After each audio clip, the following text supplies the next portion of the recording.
দলকে বলবে? দেখুন, গাছে কাঁঠাল গোপে তেল করতে লাভ নাই।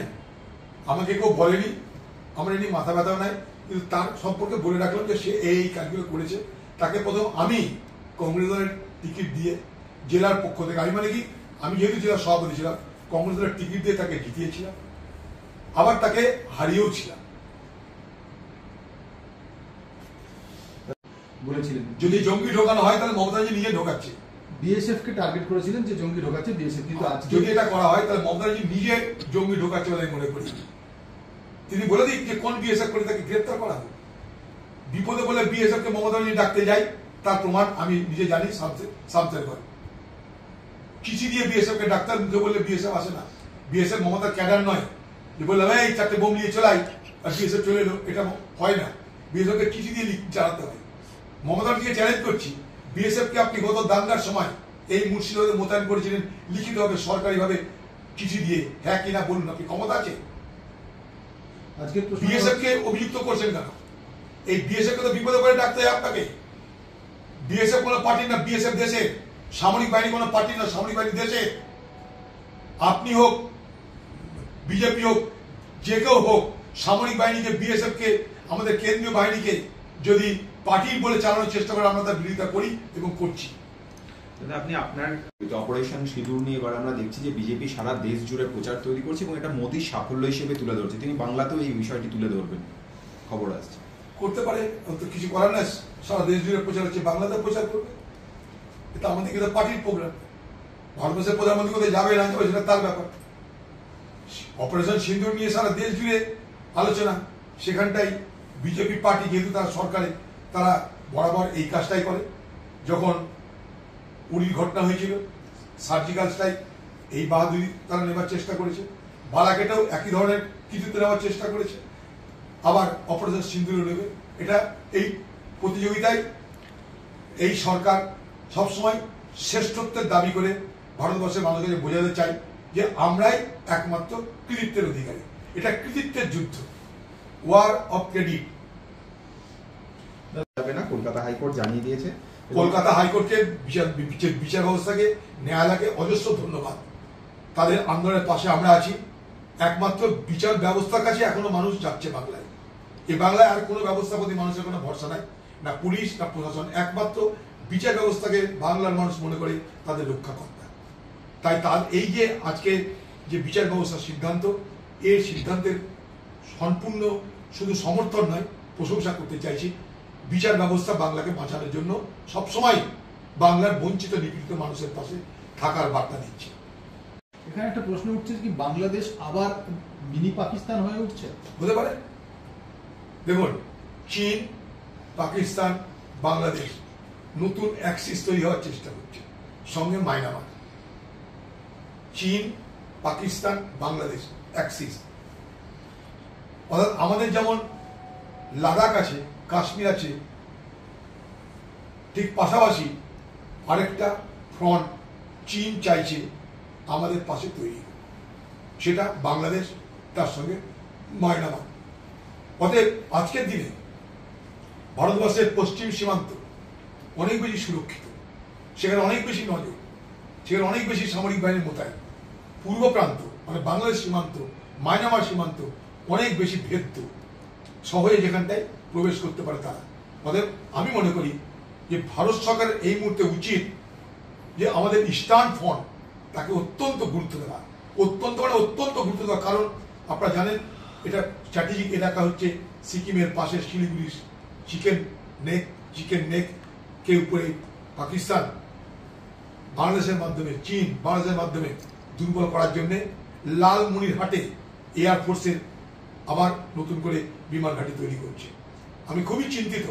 ওদিকে ঢুকলাম, এদিকে চিকেন নেক, পাশে বাংলাদেশ, পাশে মায়ানমার, আমরা যাব কোথায়?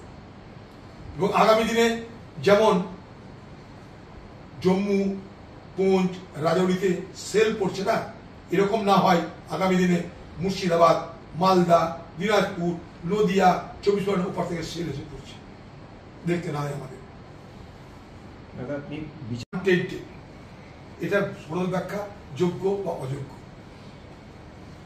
আপনি অযোগ্য বলুন কাউকে, কিন্তু যোগ্য যদি আমি বিচার করে বার করতে না পারি, ডিলিমিট করতে না পারি, ফারাক করতে না পারি, তাহলে যোগ্যরাও তো অধিকার থেকে বঞ্চিত হচ্ছে।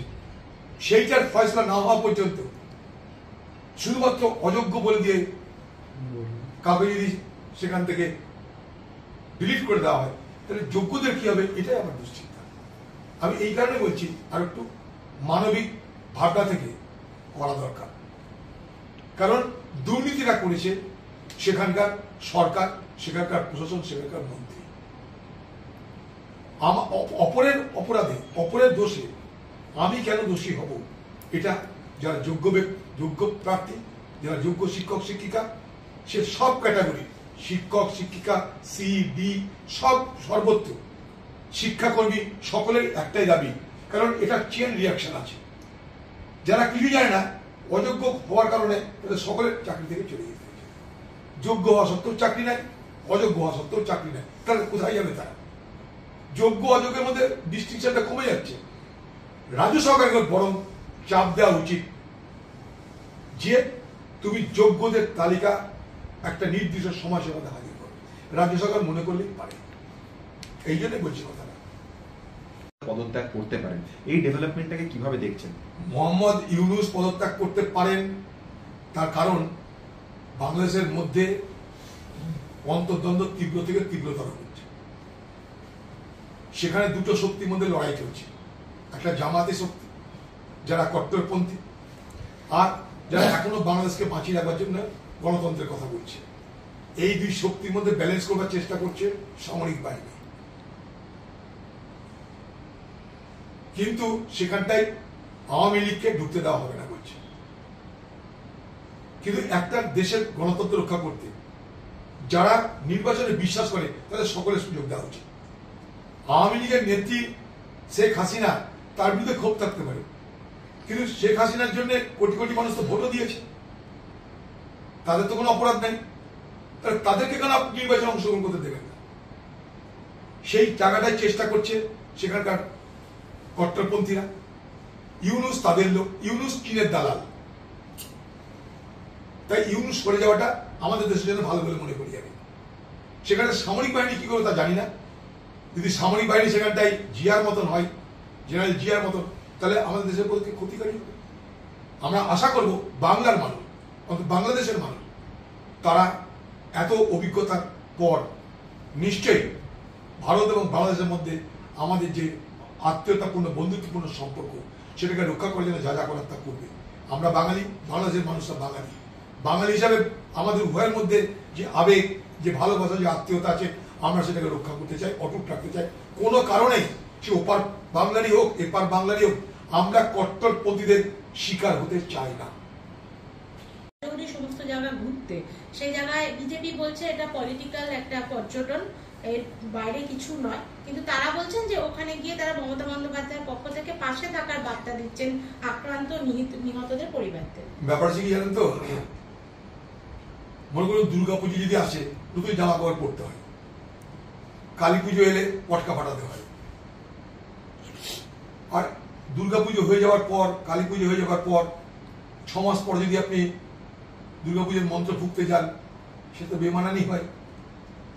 এখন দিদি দেখলো তাঁর দলের খোকাবাবুকে আমি বিদেশে পাঠালাম, বাকি খোকাবাবুরা কি বলবে?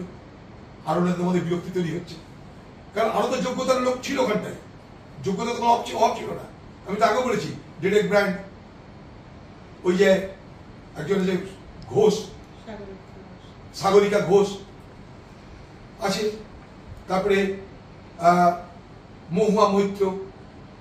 যখন এত মেয়েদেরকে দেখাচ্ছে ভারতবর্ষের আজকের লড়াই, তখন মেয়ে তো কম ছিল না আমাদের রাজ্যে। সৌগত রায়, কাকলি ঘোষ দস্তিদার কম ছিল না। সবকে বাদ দিয়ে খোকাবাবু কোথা থেকে যোগ্য হয়ে গেল আমার তো মাথায় ঢুকছে না। এবার খোকাবাবু চলে গেল বিদেশে, দিদি সামলাবে কি করে বাকি খোকাবাবুদের? তাই তোমরা জম্মু চলে যাও, চানা খাও, বেদানা সমাজকে। বিদেশে যেতে হবে না, জম্মু চলে যাও, দেখে এসো। দাদা করা হয়েছিল, এবারে দেখা যাচ্ছে যে তথাগত রায় তিনি বলছেন যে যদি রাজ্যে যদি কোনোভাবে পূর্ণাঙ্গ সময়ের একজন রাজ্য সভাপতি না করা হয়, তাহলে রাজ্য বিজেপির অবস্থা রাজ্য বিজেপি সম্পূর্ণ পঙ্গু হয়ে যাবে এবং বাঙালি হিন্দুদের অস্তিত্ব আর রক্ষা করা যাবে না তারা মনে করছেন। বাঙালি হিন্দুদের ঠিকা কবে থেকে নিয়েছে যিনি মিস্টার আমার জানা নাই। বাঙালি হিন্দু তো বিজেপি পার্টি তৈরি হওয়ার আগেও ছিল, আজও আছে। পশ্চিমবঙ্গে তো বাঙালি হিন্দুদের আজকের থেকে বেশি নাই, তাদের সংখ্যা কমেওনি বাড়েওনি, এই বেড়েছে তো কমেনি। তো পশ্চিমবঙ্গের বাঙালি হিন্দুদের ঠিকা নেওয়ার কি দরকার? আমরা তো গোটা বাংলার কথা বলি, বাঙালি হিন্দু বাঙালি মুসলমান সকলকে টিকে থাকতে হবে। আমরা বাংলার কথা, বাঙালিকে বাঁচানোর কথা বলি, বাঙালির ঐতিহ্যকে ফিরিয়ে আনার কথা বলি, বাঙালির গর্বকে আমরা ফিরিয়ে আনার কথা বলি।